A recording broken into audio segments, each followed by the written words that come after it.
We welcome you into the third episode of Talking Blizz with Joey Bonadonna.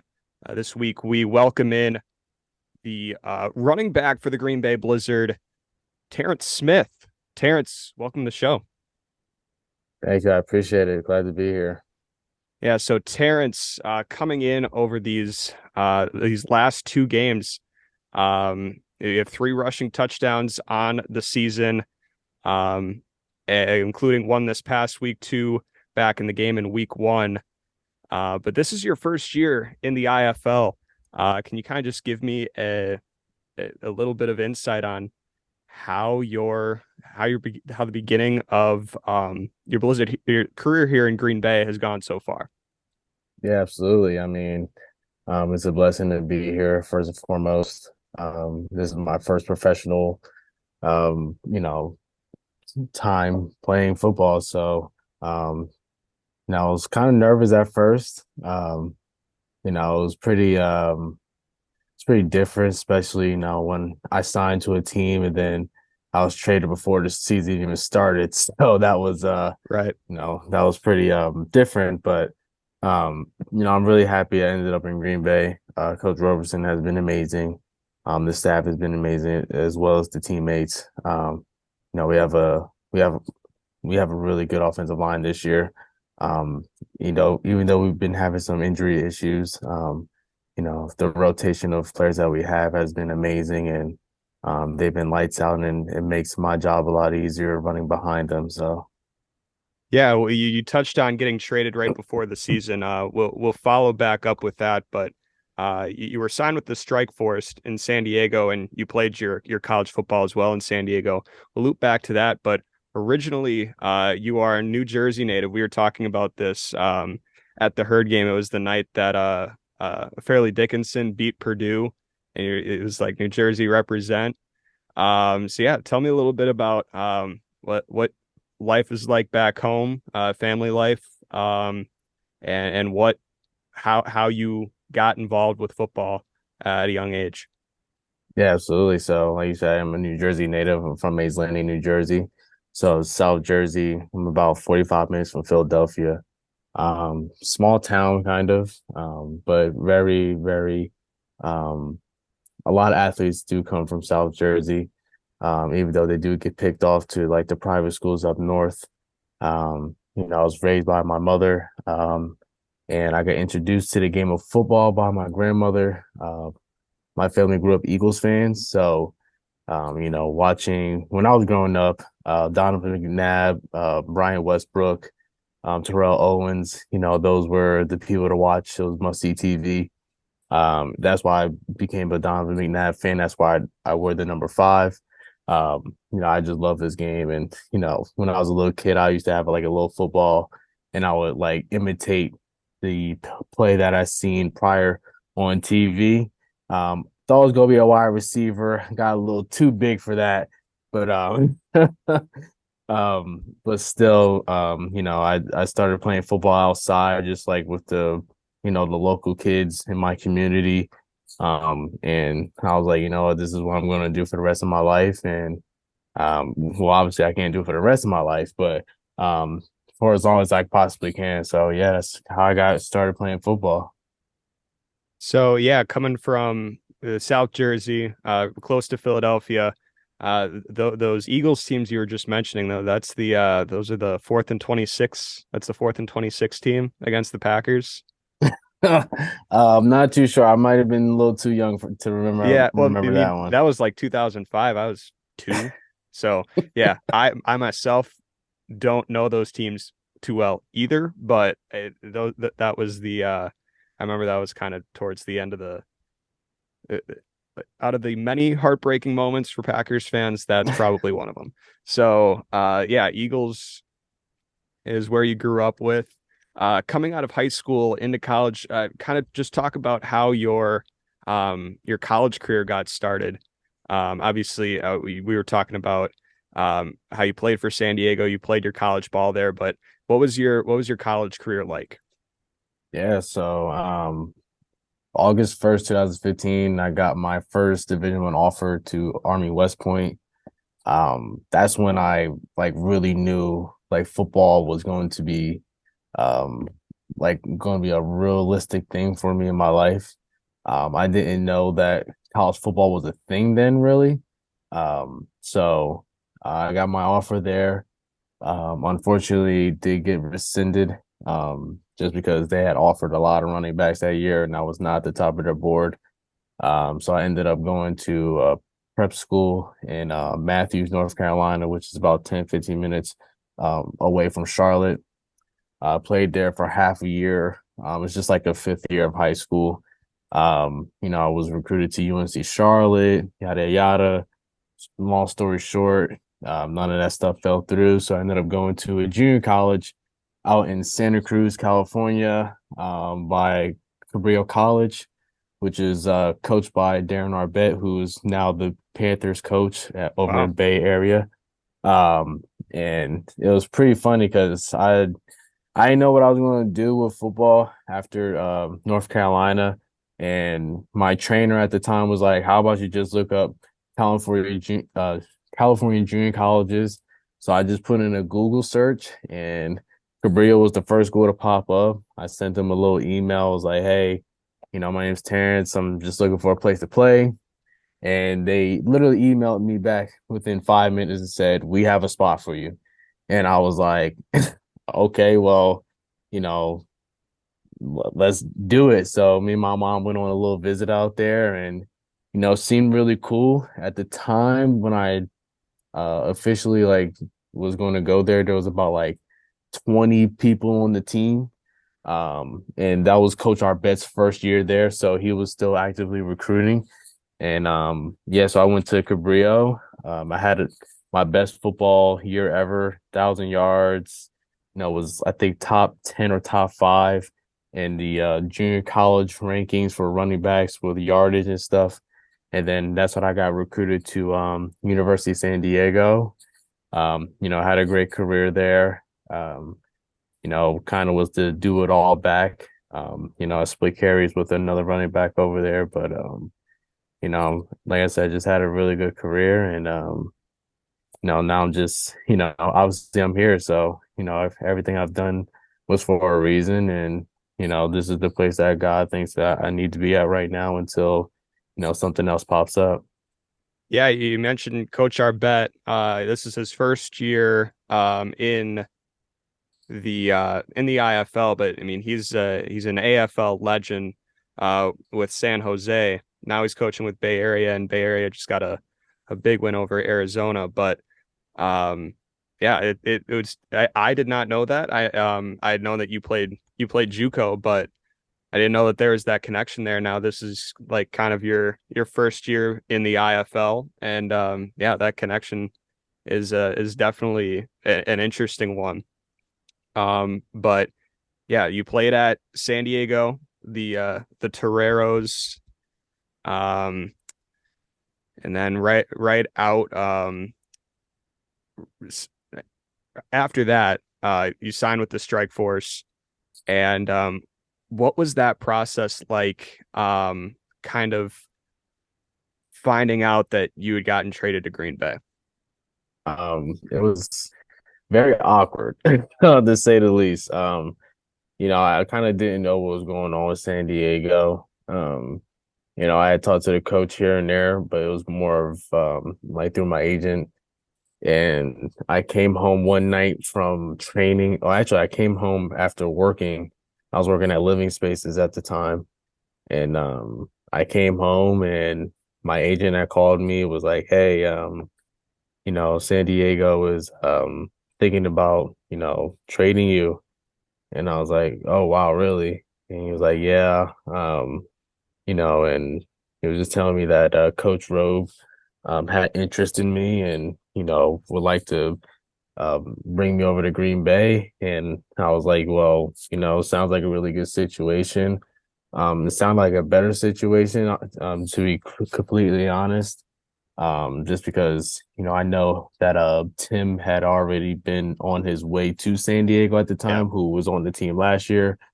And I was like, San Diego had already had a lot of running backs on the roster, kind of signed. So I was like, And Coach Rowe told me straight up, like, I'm only bringing in two. So, you're kind of just going to be competing from there. And, I'm all for competition. It's going to make, each running back better. And, I'm taking some things from Tez and, you know, that's how it kind of happened. I was like, I told Coach Rowe, all right, let's do it. And I kind of just waited and just booked my ticket before it was actually even official.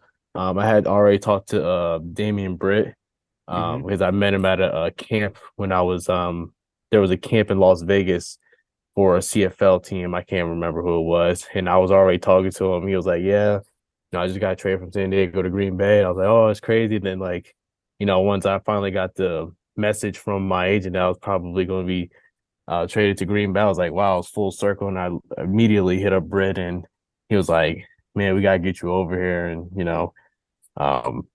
just it's going to be a show over here at Green Bay. So Hey, yeah, you mentioned there are two backs on the roster coming out of camp. It was you and then Shantez Moss, who is currently on IR, but it really has been you since. And the running attack with both you and Jerome Johnson's really been one of the highlights of the offense in their ability to score in these first couple of games. Leading looking at the stats here for you. 11 carries, 35 yards, but three touchdowns on those carries. Um, talk about um, you know, those red zone looks, being able to score. Obviously, the field is a lot shorter in the IFL, and a lot of opportunities for scoring chances. Talk about in these first couple of games what that's been like. yeah, for sure. I mean, like you said, me and Jerome, we make a pretty good combo. And our combo is not a thing without our offensive line. They have been just lights out blocking wise. Um, and when we get in that red zone, um, I mean, I feel like we could always run the ball in once we get to that 15-10. And evidently the play I score was usually those jet sweeps, which the wide receivers do an amazing job blocking. Steve, Big Body Irv, Shaq, Mike Green, they do an amazing job blocking on the perimeter. So it makes my job that much more easier. And then I mean, once you're right there, I just use my speed and I could get into the end zone easily. Like you said, it's a shortened field. So at that point, the play happens so fast. It's like, as a defense, it's really, really hard to react to that. Um, and, just, like you said, like 11 touches. So, I have to make the most of my touches when I get the opportunity. I have 11 touches and three touchdowns is like, pretty dang good. Obviously, these first two matchups that we played, they do a pretty good job of taking the running back away from the passing game. Usually, Frisco, they blitz their linebacker probably 98% of the whole game. Um, Massachusetts kind of did the same thing of just having that linebacker kind of just press up. Hopefully, this game with Iowa, with the way they play their defense, I should get some more opportunities for checkdowns and stuff like that. But we'll see. They may have a different game plan for what they done versus Vegas last week. Yeah, I'm looking at the stats across the IFL. You're one of four running backs right now in the league right now with three rushing touchdowns. Antonio Wimbush is the other one. He had three last week. The plays for Iowa. Justin Rankin, Ed Wesley played last year. All three of those guys played last year, but you're kind of the new guy on that list. It kind of says a lot about, even though the obviously haven't been able to get the wins just yet, but in this early going, you've been able to make your way um, scoring. And yeah, like you said, hopefully those opportunities are to come here against Iowa. Other than the field being shorter and the games being quicker, what else has been kind of the biggest adjustment to the indoor game? I mean, I think it's a little bit different for me compared to like Steve and the players that were here last year. just because like this is my first year being a professional football player, right? So there's a lot of adjustments. It's not actually there's an adjustment, but at the same time, I feel as if the University of San Diego and Dale Lindsay, they did an amazing job of preparing me for, the professional football lifestyle of getting up early, really watching the film, getting along with your teammates. Even though we're 0-2, I've been a part of 0-2 teams at San Diego. I think 3 out of the 4 years I was there, we started 0-2, and then we end up in the playoffs, right? We win our conference. So, being 0-2 is not something that is scaring anybody. Certainly not scaring me because, like I said, I've been a part of teams where we're 0-2, and next thing you know, that's the last game that we lose for the rest of the season. Just kind of just keeping my poise, making sure that my body is as good as possible every week. I would love to say I'm 100%, but in the profession that we're doing, we're never going to be 100%. So just make sure I'm taking advantage of the recovery and everything that Aurora does for us to prepare us to continue to do what we do. I think that's the biggest adjustment. And pushing forward to that Iowa game that's coming up here. This episode will be released Friday morning, right before the game. So Friday night, 6:05 at the Resch Center against the Iowa Barnstormers. This has kind of been a pretty close rivalry over the years since the Barnstormers joined the IFL. These last couple of years, back in the 2021 season, the Blizzard swept the season series 2-0. Then last year, Iowa won the series 2-1, and that kind of gave them the edge to get into the playoffs last year. And obviously, this first matchup of the season, an Eastern Conference matchup, obviously also a crucial opponent there. But what is the vibe this week? Obviously, it's a little closer of a matchup geographically than Frisco and Massachusetts. You guys are going to get to go back home, play in front of the Resch Center crowd. What do you think is the biggest key this week against Iowa? I'm just doing what we do. Obviously, for offense, we have to start faster. Putting up 7 points in the first half is, it's a tough feat in this league. As we've seen, week one, teams can really score points fast and a lot. So we just need to start faster. Our defense last week, towards that second half, was pretty dang good. So as offense, we just have to start faster, score often, attack those zones that they like to play. Defensively, it's just going to be about tackling and just containing that quarterback and running back. There's no secret that Winbush is an extremely good running back in this league. That quarterback, he scampers a lot. Yep. Yeah. So they have to make sure they contain him and make sure he doesn't just run around all over Freeze Field. And I think that's kind of going to be the keys of victory. And right now as a team, we feel really good. I mean, we believe we can win every week, but especially this week. Like I said, if we just contain, the running back quarterback duo, and like I said, attack the zones and then, just continue to run the ball how we know we can. I think we have a really great chance of winning. They do have a really good linebacker over there. He moves pretty well. But there's things that we've seen about him, also that whole defense that we believe that we can attack really well. And Coach Matt has put together a really good game plan that, as players, if we execute those plays, we should have some great success on Friday. Yeah, you kind of touched on it, especially that second half. You guys turned it on a little bit, ended up scoring.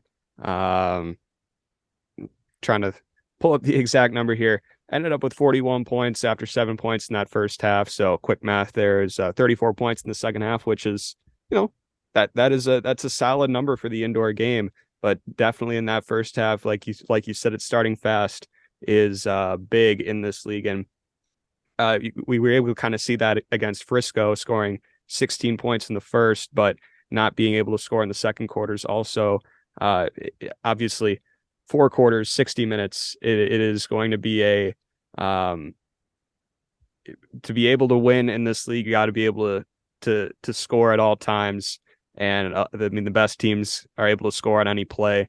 So obviously, that is going to be a big thing to turn around. But you guys seem pretty confident coming into this game against Iowa. It'll be the first game of week 3 slate in the IFL. So it's going to be a good one, a big rivalry game. And again, 6:05, the kickoff will be at the Rest Center. Before we sign off here, Terrence, what is one thing? This is a question I always like to ask the players. What is one thing that people wouldn't know about you that you'd want to share, like a hobby, uh, talent? I think one of our players last year, Dejor Nesbeth, he knows how to solve a Rubik's cube. What's one of those things that you'd be able to share with the fans? Oh man, solve a Rubik's Cube is pretty tough to follow up, huh? Yeah, Man, I wish I could say I could dance, but um according to social media, I can't really dance. So I've been on the TikTok this week learning how to dance. So I'm gonna pull a couple of them out for Friday. we'll see. Um um I don't know, a talent that I have or a hobby. Man, it's kind of tough. Kind of tough. Um, I mean, I do love to play video games. Um, I've man, that is a really, really tough one. Um, I have a shoe collection. I have a really Shoe good shoe collection. collection. Comprised of all Jordan and Nike. A lot of it's still, I'm not going to say where they're at, but a lot of them are safe kept. And yeah, that's kind of Good to like know. my hobby. I love to collect shoes, and I don't have many of them with me in Green Bay. A lot of them are still my residence in Vegas and Jersey, and but I miss them, and hopefully after this bye week, I can go bring a couple of them back. So Well, there we go.